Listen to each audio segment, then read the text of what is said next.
ইমাম সাহেব আমি আমরা যারা আছি আপনাদের সহযোগিতার জন্য দিন শেখাবার জন্য আমরা অলওয়েজ অল টাইম অলওয়েজ সর্বদা প্রস্তুত আছি। যেখানে দেখবেন সেখানে চলে যাবেন ইনশাআল্লাহ।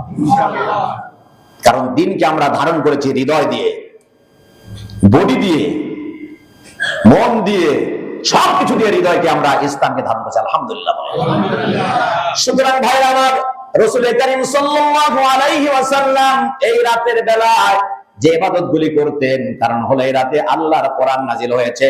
পৃথিবী ছিল অন্ধকারে আচ্ছন্ন, অন্ধকার পৃথিবীবাসীকে অন্ধকার পৃথিবীর সব মানুষ অন্ধকারে নিমজ্জিত, পৃথিবীবাসীকে আলোকিত করার জন্য মহান আল্লাহ আকাশ থেকে তার পক্ষ থেকে কোরআনকে পৃথিবীর মাটির মধ্যে নাজিল করে দিলেন। সেই কোরআন আপনার ব্যক্তি, পরিবার, সমাজ, রাষ্ট্র, আন্তর্জাতিক জীবন সব ঠিক করে দেবে। একটা একটা ধরবেন, একটা একটা ধরবেন। আগে নিজে কোরআন শিখেন। কয় যে কি চাইছিলাম কি হয়ে গেল, রাষ্ট্রের ব্যাপারে বলে চাইছিল তো একটু ভালো সরকার আসুক, ওনারাও আলোচনা আছে, তারাও তাদের ব্যাপারে খারাপ বলতেছি না। লোকেরা বলে আর কি, লোকেরা বলে চাইছিলেন ইসলামী সরকার আসুক, লোকেরা চাইছে ইসলামী সরকার আসুক, আর আপনি নামাজ পড়বেন না, আপনার জন্য ইসলামী সরকার লাগবে না, বেনামাজের মধ্যে আল্লাহ ইসলাম কায়েম করে দেব। মক্কাতুল মুকাররমা ইসলাম কায়েম হয় নাই যতক্ষণ মক্কার লোকেরা ইসলাম গ্রহণ করে নাই। মদিনার লোকেরা ইসলাম কায়েম করছে, ইসলাম মেনে নিছে, মদিনায় যেদিন গেছে ওদিন ইসলামী রাষ্ট্র হয়ে গেছে। মক্কা বিজয় হলো, মক্কার মানুষ সব মুসলমান হয়ে গেল, পরে মক্কা ইসলামী রাষ্ট্র হয়ে গেল। আগে চরিত্র ঠিক হইতে হয়, আগে মা নিজরা ঠিক হইতে হয়, তারপরে আল্লাহ ভালো শাসক জনগণকে দিয়ে দেয়। বেনামাজি মুসলমান, বেনামাজি জনগণ, বেনামাজি সরকার। আসসালামু আলাইকুম মন্ত্রীরা কয় আসসালামু আলাইকুম। আসসালামু আলাইকুম মানে হলো আল্লাহর গজব পড়ুক তোর উপরে। আসসালামু আলাইকুম মানে কি? এই প্রধানমন্ত্রী সালাম দিতে পারে না, বর্তমান প্রধানমন্ত্রী সালাম দিতে পারে না, আসসালামু আলাইকুম কয়। শুনে দেখেন, নেটে দেখেন যে তার ভাষণ আসসালামু আলাইকুম বলতেছে। আমি আপনাদের আমার প্রধানমন্ত্রী, উনি যেহেতু প্রধানমন্ত্রী হচ্ছে আমার প্রধানমন্ত্রী, তাই না ভাই? উনি সবারই প্রধানমন্ত্রী। এখন কোন দলের প্রধানমন্ত্রী? আমি বলছি এমন প্রধানমন্ত্রী আমরা পেলাম তিনি সালামটা দিতে পারেন না। আবার আপনি শুধু এরকম না, প্রত্যেক জায়গাতে দেখবেন, সব জায়গাতে। কেন?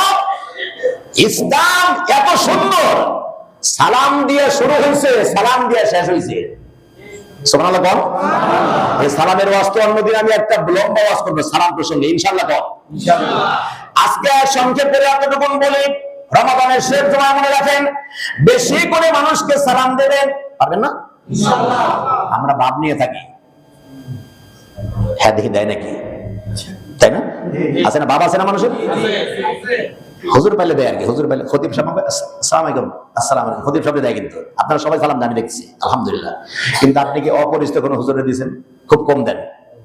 হ্যাঁ চিনলে, হ্যাঁ আমি চিনি, একজন আমি সালাম দিছি, আমি দিছি, হ্যাঁ কয় যে আপনি সালাম দিয়ে আমার চিনেন, আপনি আমার কয়। রাসূল করিম সাল্লাল্লাহু আলাইহি ওয়াসাল্লাম বলছেন সালাম যারা ছিল তারাও দাও, যারা না ছিল তারাও দাও। সুবহানাল্লাহ বল। সালাম বেশি দিলে কি হয়? সালাম আসছে জান্নাত থেকে। সুবহানাল্লাহ জোরে বল। সালাম কোথেকে আসে? জান্নাত থেকে। আল্লাহ রাব্বুল আলামিন আদমকে তৈরি করলেন, আদমের মধ্যে রূহ দিলেন, আদম এখন জীবন্ত, আদম এখন নড়াচড়া করে কথা বলে। আল্লাহ রাব্বুল আলামিন আদমকে শিখাচ্ছেন, আদমকে বলেন আদম ওই যে একটা জামাত বসে আছে, ফেরেশতাদের জামাত, তুমি আগাও, গিয়ে তাদেরকে বলো আসসালামু আলাইকুম। সুবহানাল্লাহ বলে। কি বলবে? আসসালামু আলাইকুম। আদমকে শিখাইতেছে আল্লাহ তাআলা। সালাম কে শিখাইছে? আল্লাহ। কারে শিখাইছে? আদমকে। আমাকে কি? আমাদের বাবা, তাই না ভাইরা? আমাদের বাবাকে আল্লাহ তাআলা সালাম আসসালামু আলাইকুম শিখালেন, ফেরেশতাদেরকে গিয়ে সালাম দিতে বললেন। ফেরেশতারা যখন বলল সালাম আদম আলাইহিস সালাম মালায়েকাদেরকে বলছে আসসালামু আলাইকুম, মালায়েকা বলে ওয়া আলাইকুমুস সালাম ওয়া রাহমাতুল্লাহি ওয়া বারাকাতুহু। সুবহানাল্লাহ। তাহলে সালাম জান্নাতের মাটিতে ফেরেশতাদের মাঝে আর মানুষের মাঝে প্রথম কথোপকথন। সুবহানাল্লাহ বলেন। লক্ষ্য করে শুনেন। এরপরে আমি শেষের কথাটা বলি, সালাম নিয়ে এক বিরাট হাদিসের আলোচনা কোরআনের আলোচনা আছে। শেষ কথাটা আমি বলে দিই, একদিন লম্বা আলোচনা করবো, একদিন শুধুমাত্র সালামের উপরে খুতবা দেব। আজকে শেষ কথাটা বলে দেই, আল্লাহ রাব্বুল আলামিন বলেন দাওয়াহুম ফিহা সুবহানাকাল্লাহুম্মা ওয়া তাহিয়াতুহুম ফিহা সালাম। সুবহানাল্লাহ। ওয়া তাহিয়াতুহুম ফিহা সালাম। জান্নাতের মধ্যে মানুষের একজন জান্নাতি আর একজনের সঙ্গে তাদের অভিবাদন হবে আসসালামু আলাইকুম। কি অভিবাদন হবে ভাই? তাহলে জান্নাতের শেষে যারা মানে যারা জান্নাত যাবে তাদের কথা হবে আসসালামু আলাইকুম। তাদের কি কথা হবে? জান্নাতে গিয়ে মানুষ কি বলবে বলেন? আসসালামু আলাইকুম বলবে। আর জান্নাতের মধ্যে আদমের প্রথম কথা কি ছিল? তাহলে প্রথম কথা জান্নাতে আসসালামু আলাইকুম, এটা দিয়ে শুরু হয়েছে মানুষের কথা। আর জান্নাতের মধ্যে মানুষ একে অপরকে সালাম দিতে থাকবে। সুতরাং মাঝখানে যারা সালামের চর্চা করবে তারা জান্নাতি। সালাম দিয়ে কিন্তু সহজ বিষয় না। আসসালামু আলাইকুম মুখে বলা, এটা যার ভাব নাই হে দিতে পারে। যদি খালি ভাব ভিতরে থাকে আমি কিছু একটা, তাহলে সালাম দেওয়া যায় না। সালাম না দেওয়ার কারণে অনেকে চাকরি চলে গেছে, বুঝলেন নাই? কেন সালাম দেওয়া যাবে? একটা থাপ্পড় লাগাই দিচ্ছে একটা, এরকম বহু নেতা আছে দুনিয়ায়, বাংলাদেশে। সুতরাং সালাম হলো শান্তির জন্য। সালাম যাকে আপনি দিলেন, যদি আপনি মুসলমান পেলে আসসালামু আলাইকুম বলেন, তার মানে হলো জান্নাতের পরিবেশে আপনার মুখে চালু হয়ে গেছে। এই জন্য সালাম দিলে অহংকার মুক্ত হওয়া যায়। বেশি বেশি সালাম দেবেন।